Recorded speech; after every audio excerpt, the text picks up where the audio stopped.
Diane and your husband, John, and we're just looking forward to your word of testimony. There he is this morning. Good morning, John. God bless you. I'm going to unmute you, so don't do it or you'll mute yourself back. All right, you're on. Okay. Well, thank you for Pastor Steve inviting me to come and speak to you this morning. I've been wanting an opportunity to thank everyone in this church. John and I were blessed by being able to come here and purchase a place 3 years ago. I retired about a year ago and moved over and lived here while he was still slaving away one more year. And he finished retiring the 2nd of February. And we were all excited about this living in paradise in a warm place. He has ties to Hawaii already, so he was feeling like he was coming home. But we were set to have what we thought would be a long time here, enjoying the fruits of his labor, mostly.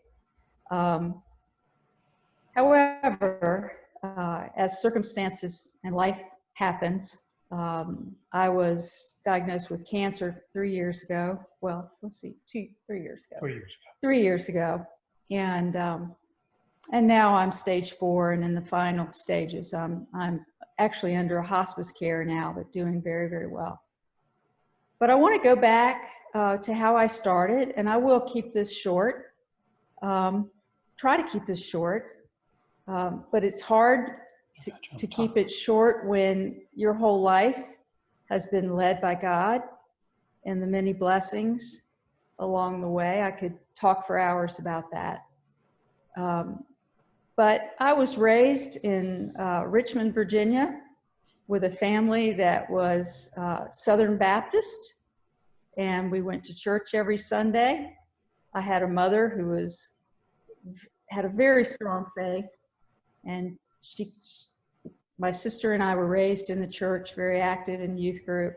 However, I never really felt God sitting in church growing up, and probably on into my 20s, I'd say.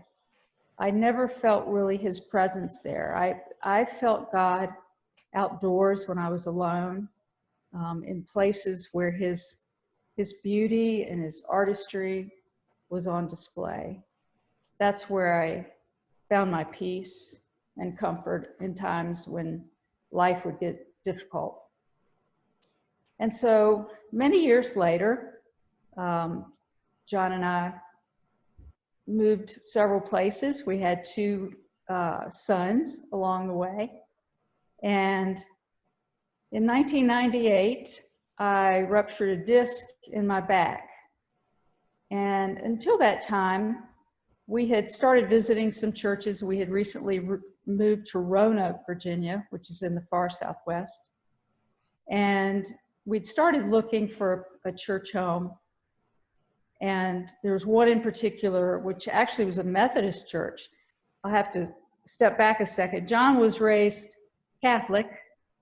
And of course, I was Southern Baptist, so we were like, okay, how do you blend these 2 backgrounds and come up with something that we both can be nurtured by? And so this one particular Methodist church seemed to fit the bill at the time. So I ruptured a disc in my back, and I was waiting 3 weeks until I was scheduled to have surgery. And there was a day, my kids were in preschool, and I was really, really down. I was feeling totally lost, alone. And my mother, who I had been very close to, had, I was going to not do this. She had passed away 3 years before. And so I was feeling really alone and thinking about if my back was going to be permanently a problem, then how would that impact raising my kids. What would my life look like? And sitting there that day, I felt just really sorry for myself, totally alone.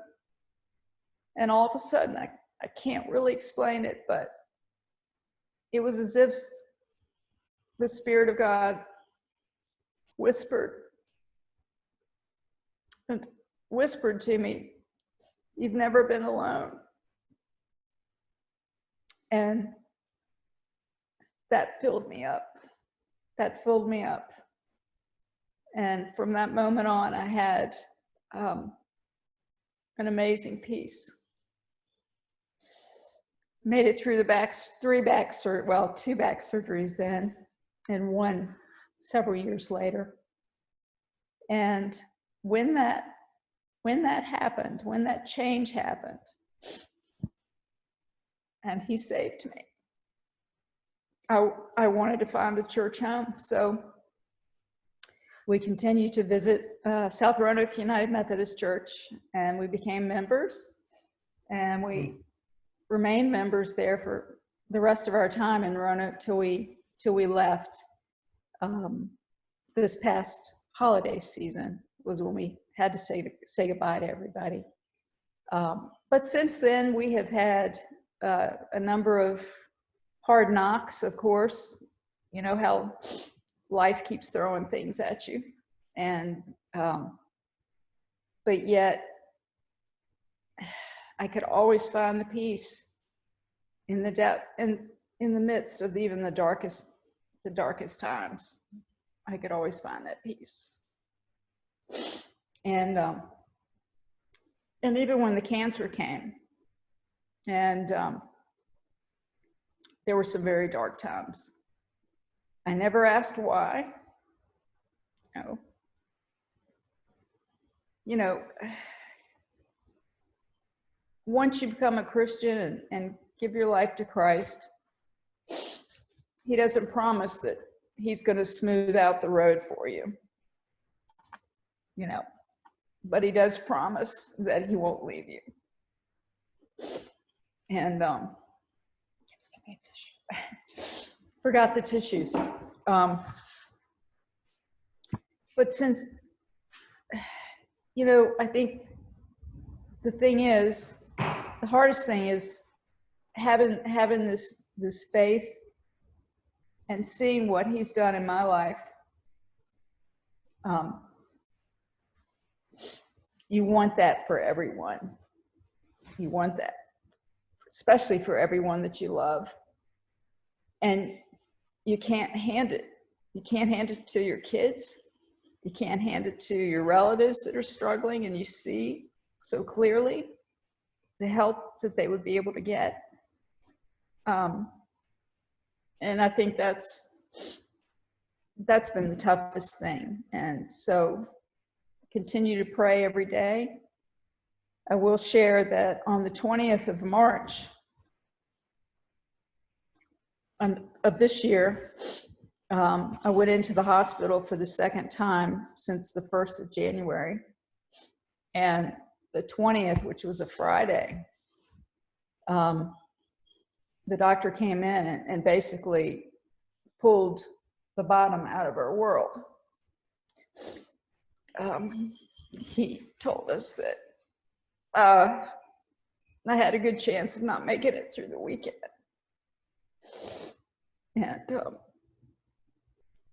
And that I better go home and get my affairs in order. And that was a dark time.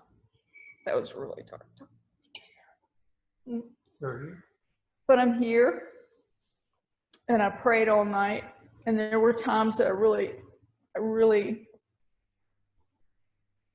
I was just hanging by a thread. I mean, that's all I say. I just said over and over again, you know, I need your peace. I need your strength. I need you. And the next day, we got a little glimmer of hope with some new health information, and it was our leg up.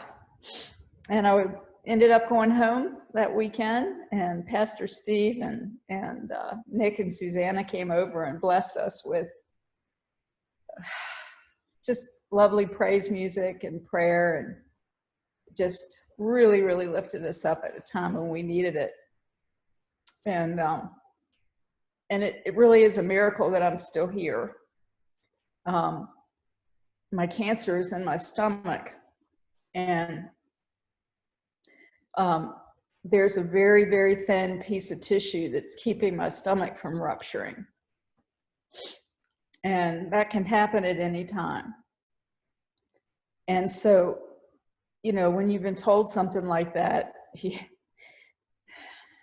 know you have to make the most of every moment. So every day now for us is a beautiful gift that God has given us, to be able to open my eyes and see his beautiful creation, and to be allowed to live one more day. So that's what we're doing. And I just want to thank this church, because I know I visited for a while, and of course, because of the pandemic, can't be with you all, but from the time I set foot in this church, I have felt the love and just the true devotion to God and living the lives that he wants you all to live, and the way you've embraced us and embraced me through this, lifting me up in prayer. I just can't thank you enough. It just, no words can describe it. So thank you all.